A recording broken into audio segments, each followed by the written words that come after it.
Where are we going, Nick? That way. That way. Okay. We're heading to Willow Lawn. How was it? Was it pretty good? It was awesome. It was awesome. You from Virginia? Yeah. West Virginia. Gentlemen, I want to say thanks for supporting Virginia. Thank you for supporting Virginia, because if we fall, we don't. You got late. Well, we went to the Diamond. The bus. Oh, We saw that line, and that's why I just kept driving. Yeah, and the Lord was good. We got a parking right close. Yeah, we saw that line going over. We did. We just. Yeah, I'm so sorry. Yeah. West Virginia put out a bulletin to the legislators that Virginia counties don't want to stay in Virginia, then come into West Virginia. Yeah, we'll accept you. Yeah. So we're going to be a, what do you call it, state, Second Amendment sanctuary. That's right. there you go. Yeah, well. Our county already is. Are you folks with the Virginia Citizens Defense League? Not officially, no. Oh, okay. In West Virginia, it's a good organization. Yeah. West Virginia. Good. Citizens Defense, yeah. Yeah. So. And you know the thing, and you all probably know this. This is far more than just gun rights. Oh yeah. Oh, that's just the tip of the This is iceberg. the tip, absolutely. iceberg, And you know, I was telling him and my wife years ago. You remember Obama in California said about guns and Bibles we towed on those. Yeah. That was a trigger man right there. Yeah. He was there for a reason. You take away our religious rights, our gun rights, and you got this country. That's right. Too many ignorant people out there falling for this left That's nonsense. the only reason we haven't been attacked yet, because there'd be a gun behind every tree. Yes, Oh. that's it. They Yeah. couldn't defeat us. I agree. That's true. I really believe that. Yeah, I believe that They too. can't defeat us. That's right. I Did got that 50 woman guns in my senator gun speak? cabinet. No, we didn't get close enough ourselves to didn't get hear close that. enough. We packed coming in too and realized. So you didn't go inside No, the fence? we Yeah, got we as couldn't close have. as we could. Okay. 'Cause Did we you hear of too- anything bad going on? No. No. Nowhere. If anybody There's says nothing there's bad anything going- bad, we've it's never not seen true. it, heard it. It is not true. And there was more than 100 people here. Yeah. I'll say so. I could tell you a lot of them were back there at Diamond Field. They never made it. Oh, yeah, we that's saw such that a line. There That's was what- thousands. Oh, that was thousands. huge. Yeah, we came in off the highway and drove up. And drove I right said, past. Man, I said, Look at look that at that line. line. Yeah. One bus, there must have been 20 bus loads of folks. I said, we're never going to get on. Yeah, that's right. So we came straight We up came here. straight up here, yeah. Drove around 5 minutes and found the spot. God bless us. We got a spot a up woman on pulled here. out, and I was able to pull in. Oh, sweet. Yeah, sweet. so- Yeah, it was Wow. great. Well, again, thanks for Okay. coming, Thank you for fellas. coming, guys. Thanks, Yes, thanks sir. for all you're doing. Y'all have a good one. Yes, indeed. Thousands of people, and I don't know how many, but the streets were packed all the way across, and inside the cage it was packed. Inside. Yeah, oh yeah, so it was really Did you good. get inside? I didn't want to go inside.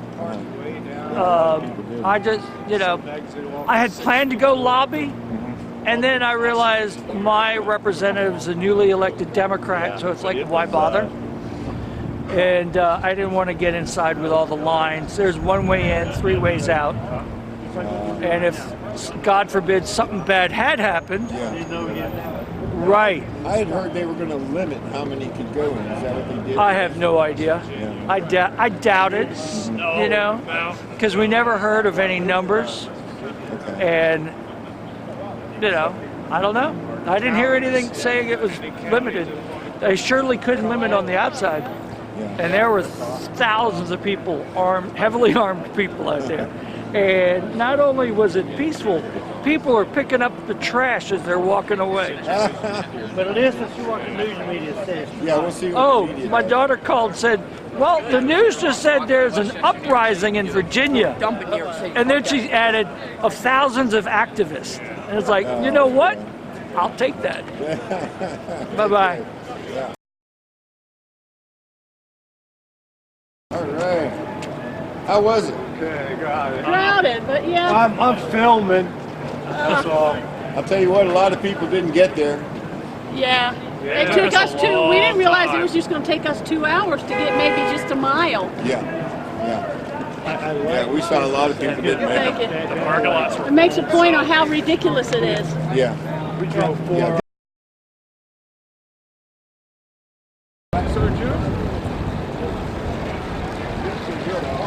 Yeah. Public hope that this is a demonstration here today that's been very peaceful.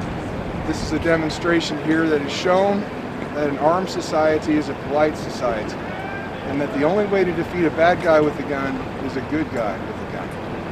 So, yeah, we just have to, our fathers were such brave and thoughtful men, and the wisdom that came from that revolution in the form of the Constitution is a document from God himself. So, thank you, sir. you're very welcome. Thank you for the opportunity. What's your name? Jesse. Thank you, Jesse. You're welcome. Safe trip home. Thank you. You too.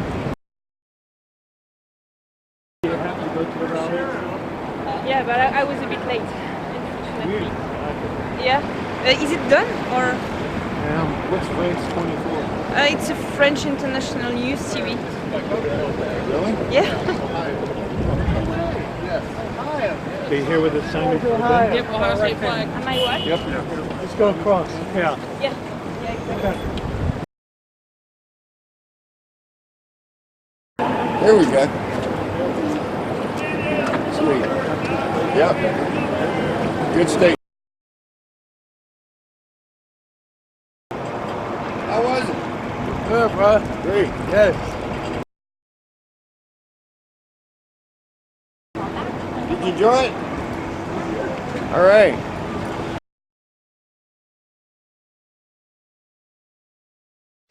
This is war, not a game we're playing. This is a war. Hear me what I'm saying. Pick up your sword and shield. Get on the battlefield. Satan's armies come to kill. This is war. All right, folks, we are back and hoping to get a phone call from Phil Hudock, who was down there at the rally today. Hoping he can call and give us some details. He hasn't yet. He's on the road. And again, that's about a 4-hour drive from where he lives. And it's straight up north, and it's a little cold up in that area. He's 2 hours north of me even. So it gets up in the country a little bit there. It gets a little cold back in the mountains. And those roads, believe me, if you ever travel West Virginia roads, mountain roads, not the interstates, you'll find out that they can be a little challenging sometimes on a good night, much less on a snowy, cold night. But Larry, we have seen a lot happen in our lifetime. Yes, sir. As far as gun control and everything else, we have. But this is I think the biggest step in the right direction I've ever seen for people to get together and do anything. I think the biggest one I've ever seen in my lifetime. People getting together and saying, "Hey, this ain't going to happen here." Well, I think it was a very significant day. It was hard to know a week ago how this might turn out, and I certainly will admit I had concerns that perhaps Governor Blackface might have tried to infiltrate our guys and have a provocateur, get something started. And I wasn't the only one with that concern, but happily there were people like the Oath Keepers that were there, and I think that's what they were looking out for. I know that that's what they were looking out for. And had somebody tried to start something fishy, they'd have shut that person down pretty fast, I believe. He would look like a piece of Swiss cheese. But anyway, in a second, Larry, Phil just called and said he can get on the air, so I'm going to turn you loose if you don't mind. No, that's fine. I'm glad he made it, and regards to him, and I sure hope he gets the rest of the way home all right. I think he's home now. That's where he called from. Oh, good. Thank you, Larry. God bless you, my friend. You too, sir. Thanks so much. Bye-bye. Talk to you soon. Todd, if you don't mind, go ahead and get Phil up on the line. I want to get a first-hand account what happened in Virginia today. Now, folks, I know you probably heard this all day, another talk show host, and some people were there in person. That's wonderful. And I was blessed to have 4 men. I said 4 men. 4 real men. Phil, my brother Dick, and Joe and Steve, both from the Bible Fellowship, went down to the rally and took a stand right there on the city of Richmond to show their support for what's going on. Now, I'm going to say this very humbly, but I'm going to say it very clearly. We only have, I'll bring Phil up in a second. We only have 6 to 8 people, maybe 10 sometimes, show up for Bible studies. That's all we have. I know we have dozens and dozens who watch them across the country, who comment on them and receive them by video and CD, but we don't have many people come to Bible studies. And I'm going to say it like it is.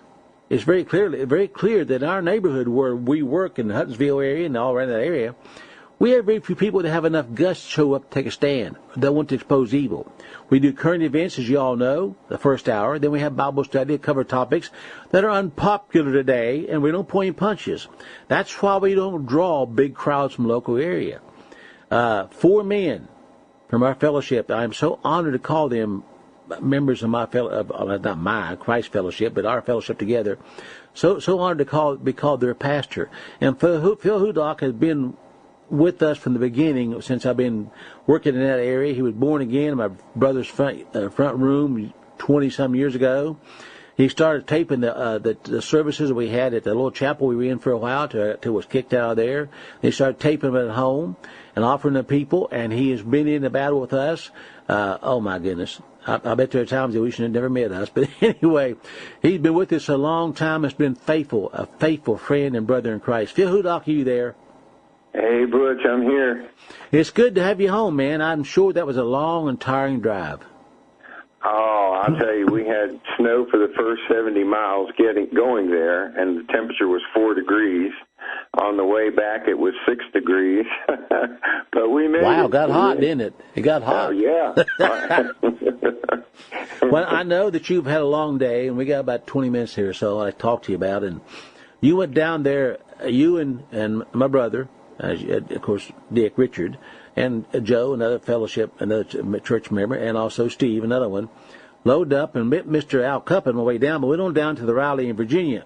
Now, tell us what happened on the way in. Just give us a step-by-step blow of what you encountered when you got close to Richmond.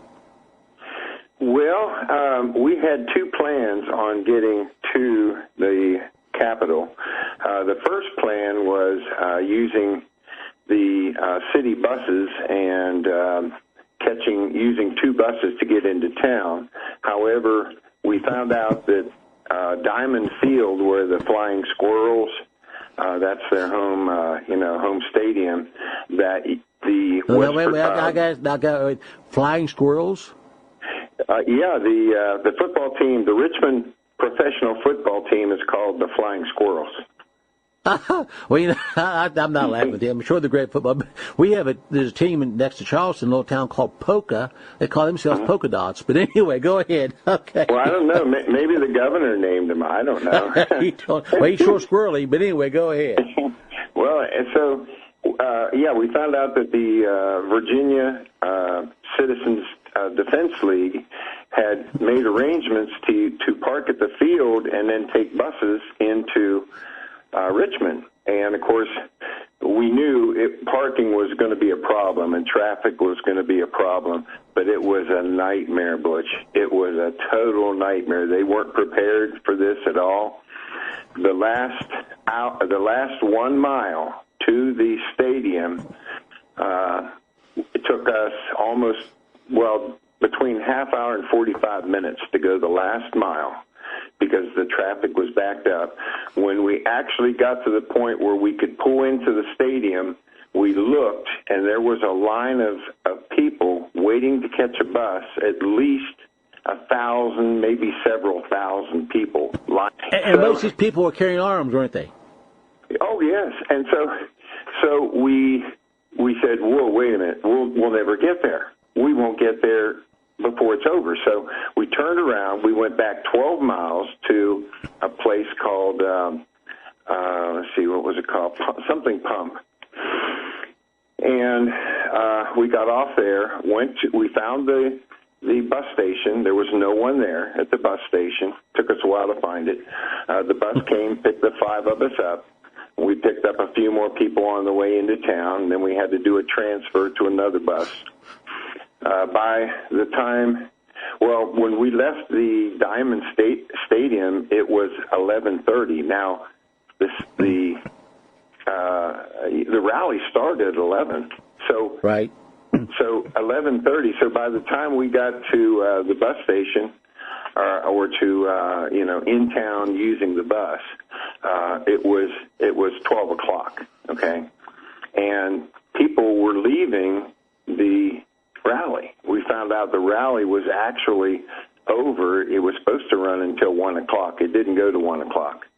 but we got to meet a lot of people. I got to live stream. I got to record people. I asked them, how was it? And everyone was giving me a thumbs up and saying it was great and it was peaceful.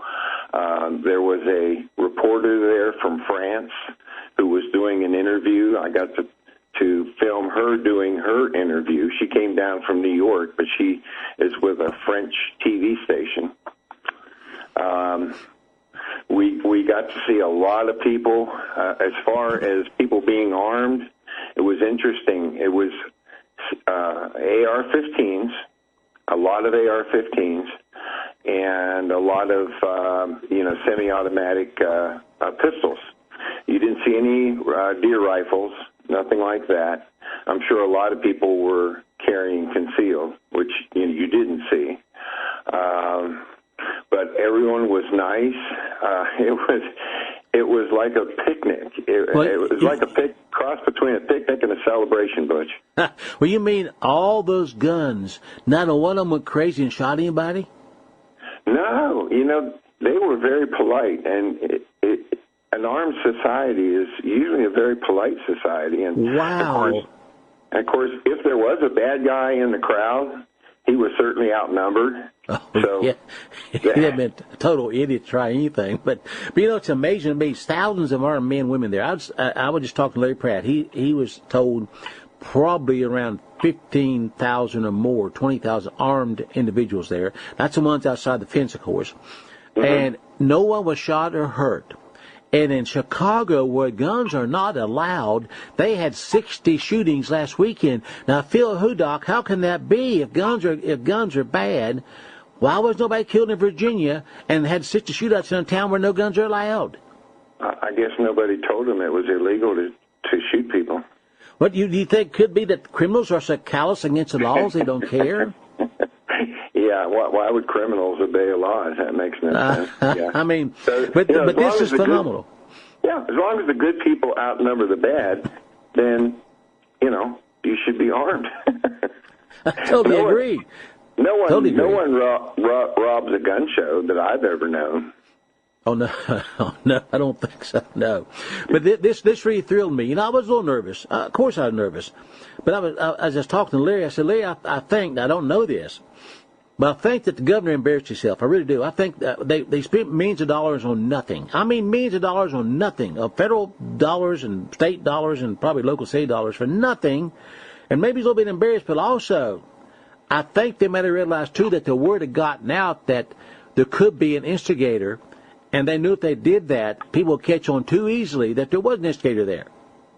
Right, and that's why I wanted to go, and I wanted to film. And it was kind of good because I was catching everyone. Well, not everyone, but a number of people leaving. So I got to see a number of people and film it, and I wanted to film simply because to keep it honest. If we know what's been done in the past, we're not stupid. And a lot of people had cameras and were filming, and that's good.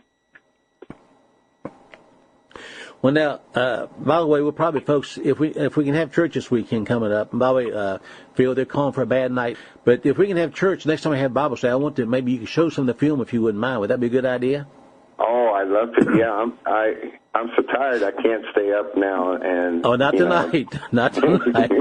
But anyway, with the people that you met, then I know Alex Jones was there. I know that the Oath Keepers were there. I videoed him. Mm-hmm. Well, and I won't get into that. But anyway, I know the Oath Keepers were there, had men there, and women probably too, that were watching what's going on there to support Virginia. But it's really heartening to hear that from all over the country, people showed up to support Virginians in defending their Second Amendment duty to keep and bear arms. Absolutely. We saw people from all over. And we saw blacks, we saw Orientals carrying signs, promoting gun rights, As a matter of fact, the man on the bus, on the way back to our car, he was 6'9". Wow.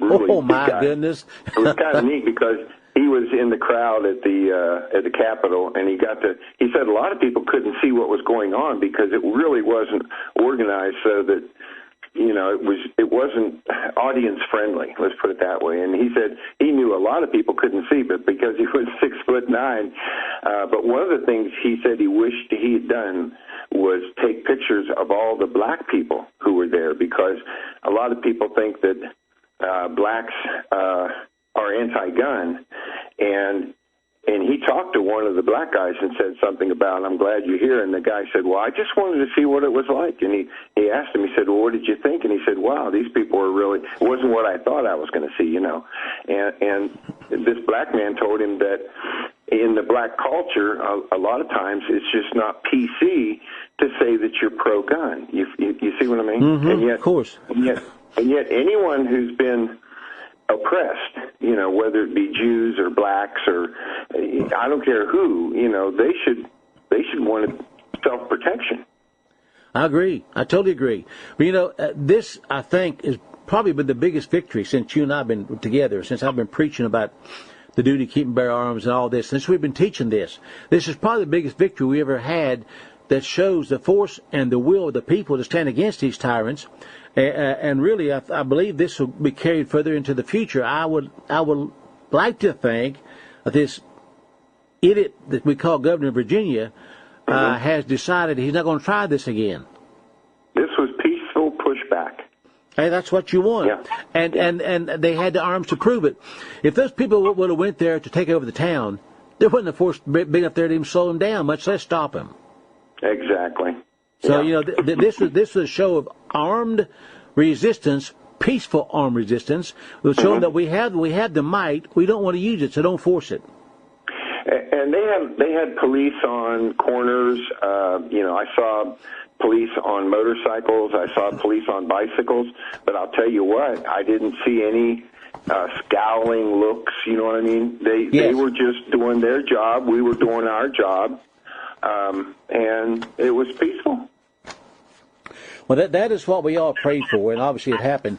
I want to share this. I'll be sharing it in church Saturday this weekend too, Lord willing. But I want to share this one paragraph that our delegates sent to the citizens of Virginia. It's going up now before the Senate, our Senate. Now, folks, listen to this. This is for real. As most people know, if they know the history at all, West Virginia was taken off the state of Virginia in 1863, June 20th, become an independent state. According to what history says, that no one over slavery, no, 1,000 times no one over slavery, because they felt they were being cheated by the state of Virginia, paying more or whatever they thought was theirs. So we're not over at all about slavery. But now this is what West Virginia has offered to Virginia. This is already passed. It's a resolution from the House of Delegates. It says this: providing for an election to be had pending approval of the General Assembly of Commonwealth of Virginia, and a majority of qualified citizens voting upon the proposition prior to August 1st, 2020, which, folks, is not that far away, for the admission of certain counties and independent cities of the Commonwealth of Virginia to be admitted to the state of West Virginia as constituent counties under the provisions of Article 6, Section 11 of the Constitution of West Virginia. So we've invited the people from Virginia, counties, cities, whatever, if they wish to come with us and join us in a very strong pro-Second Amendment state, they're welcome to secede from Virginia and join us. Now, as you probably know, Phil, Putnam County's already voted to be a Second Amendment sanctuary. Yeah, Nicholas County will probably vote in Wednesday night. This Wednesday, they're already talking about it. Fort Gay, I forget which county, I think Roane County, I think. But anyway, they voted to become a sanctuary city, and this, of course, has happened all over the country. Virginia has hugely voted for that. But I thought it was quite a step, and a bold step to say, hey, you can join us. If you want to get out of that mess you're in Virginia, if you want to join us, you become part of our state. You become part of us. We will protect you also. Now, that's quite a statement, isn't it? Absolutely, yeah. This county did it back in 2013. Yeah, you need to put that out, by the way, too. You were the first county in the state to do that. That's right. But with all sincerity, that is such a huge step for a state to offer another state to become part of their state.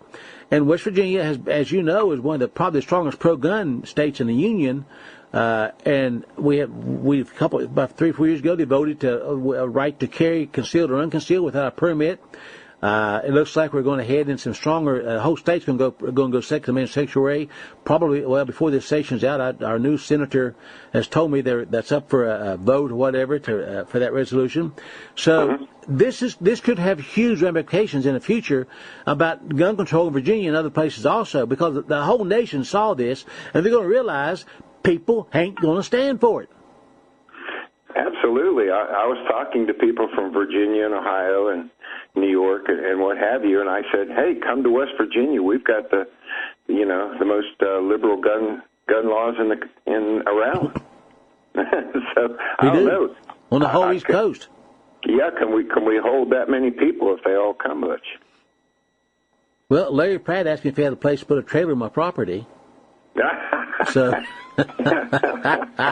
I told him he'd find something. But yeah, with all sincerity, I'm excited about what happened and how it happened.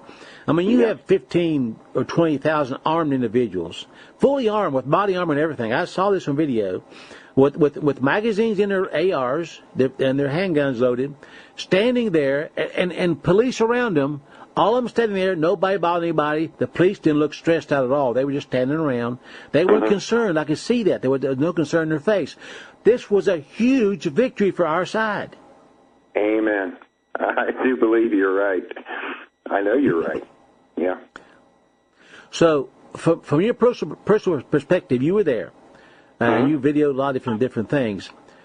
What would you say was the most outstanding issue or whatever you saw there? What do you think what stood out most to you there? Two things, I guess. Number one, the number of smiles on people. The thumbs up, the smiles, and then number two, I didn't hear anybody who was against gun rights. No one. There was no one. There was no counter protest. You know what I mean? It was. I guess it was all one-sided, simply because the people were so committed to what they were doing, and so many of them, that it just would have been hopeless for someone to try to protest it, because they would have been outnumbered, 1,000 to 1. And I do believe in free speech, so if someone would have said, they disagreed with me, I wouldn't go over there and say, you can't say that. What? Okay. Just like gun rights, don't abridge my... I don't think... Go ahead. Yeah. No, I'm saying they shouldn't abridge the Second Amendment, and I won't abridge their, First Amendment free speech, I think when you have a level playing field, Butch, if we didn't have a media that was so corrupt, good would be winning a whole lot stronger. Good would be doing so much better if it was a level playing field, but it isn't. You know what I mean? The media, the fourth estate that's supposed to be neutral, actually has an agenda. Oh, excuse me, absolutely. And if everyone in this, yeah, absolutely it does. It truly does. And but there was only a small blurb. I watched ABC News afterwards.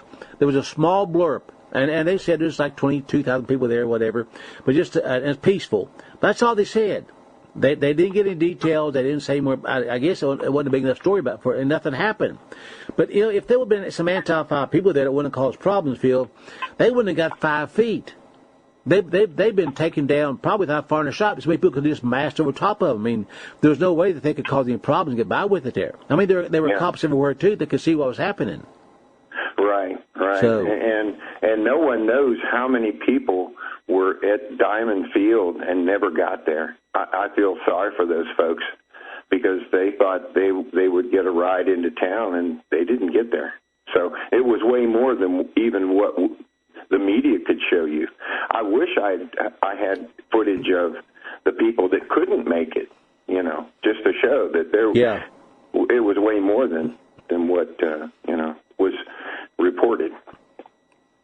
Well, I do know that there were a couple of sheriffs there, county sheriffs. But I expect Sheriff Martin was there from Culpeper County. I don't know that, but I expect he was there because he said he would deputize everybody in his county if he had to stand against this. So there was some law enforcement there that were on our side, obviously, and I'm pretty sure, although it probably wasn't said, that there are many policemen there that were on our side, and they were probably thrilled to see it was peaceful. Because they didn't want to do anything to harm anybody, and I'm sure they were thrilled to see it's peaceful. And again, the ones I saw on video were not stressed out; they were smiling, they were laughing with each other. I mean, here they stood with men all around them and women armed, and the cops were relaxed. Well, wouldn't they protect the cops just as much as they would protect each other? Of course. That's the whole point. If people in this country that say that they believe in Jesus Christ and are born again, if they understood biblical law, they know that by God's law you're required to arm yourselves. That's the law, folks. That's God's law. And I'll prove it in Wednesday night on the air, maybe in Bible studies come weekend. I don't know. But it's God's law that we defend ourselves. Numbers chapter 1, read it for yourself. That's where the militia come from. A man or a woman, if necessary, but especially a man who will not provide a means of defense for his family has denied the faith and is worse than an infidel. That means you're not going to heaven, people. And in 1 Corinthians chapter 6, verse 9, it says that the effeminate, that's soft men, that isn't homosexuals. That's the next part of the verse is homosexuals. Soft, womanish, nice men. And I say nice in the sense that they let anything happen, are not going to enter the kingdom of heaven. That you look it up for yourself. Look up the word effeminate in your concordance and see what it means. I just told you it was. They call it voluptuous men even. That's how womanish these people are. So Phil, a man who will not defend his family, according to the laws of God, is going to hell. What do I do with that? Should I change a word and make me feel better? He's not a man. No, he's not. He is not a man. We're down about 2 minutes. So I'm going to let you take about a minute and tell us again your personal thoughts on this, and we'll close her down for tonight. Well, to be there was to know that you were somewhere when history was being made. That's what it was. You know, you knew this is history.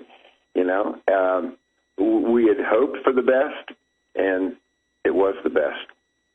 It was, and it's you know, even if we got there late and didn't get to hear the speakers and everything, we were part of history, you know. Amen. And it just felt like you did the right thing for the right reason at the right time. You probably felt like you were among brothers and sisters, did you not? Oh yeah, absolutely, absolutely. And like there was no tension, in the air, was there? No, there was no tension at all. No. That is beautiful. That's folks. That's what America is all about. If we could just do the same thing for unborn babies, but nonetheless, that was a stand in the right direction with the Second Amendment rally in Richmond, Virginia. And Phil Hudock, thanks for going down there, and I'll thank everybody in person when I see you this weekend, hopefully. And I want you to show some video of that if you don't mind. We may do this part of Bible study, okay? Okie dokie. God bless you, Phil. So I'll talk to you soon. Folks, we love you by the grace of God. See you tomorrow night with Glenn Parnham. Oh, my folks. It was such a victory this time for the glory of God and for the sake of our people. See you tomorrow night. Good night.